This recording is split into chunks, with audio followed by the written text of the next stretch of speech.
महाराष्ट्र प्रदेश काँग्रेस कार्यकारिणीची आज टिळक भवनमध्ये दुपारी 2 वाजता महत्त्वाची बैठक पार पडणार आहे। विधान परिषद निवडणुकीनंतर काँग्रेस प्रदेश अध्यक्ष नाना पटोले आणि बाळासाहेब थोरात पहिल्यांदा समोरासमोर येणार आहेत। राज्याचे प्रभारी एच के पाटील यांच्या मार्गदर्शनाखाली आणि प्रदेश अध्यक्ष नाना पटोले यांच्या अध्यक्षतेखाली ही बैठक होते।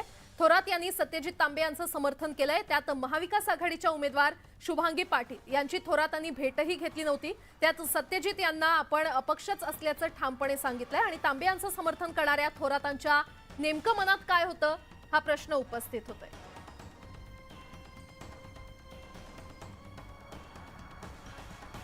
तर 2 दिवसांपूर्वी थोरातांनी तांबेंची पाठराखण केली होती। ते काँग्रेसमधून निवडून आले असते तर आनंद द्विगुणित झाला असता, अशी प्रतिक्रिया बाळासाहेब थोरात यांनी दिली आहे। माझी विचारधारा जी आहे ती काँग्रेसची आहे, पण काँग्रेस सोबत तर असतो समोर विजयाचा आणखी हे खरं आहे की आज म्हणजे काँग्रेसचा आमदार म्हणून जर आज असता तर आजचा उत्साह आणखी वाढला असता, द्विगुणितच झाला असता, हे खरं आहे।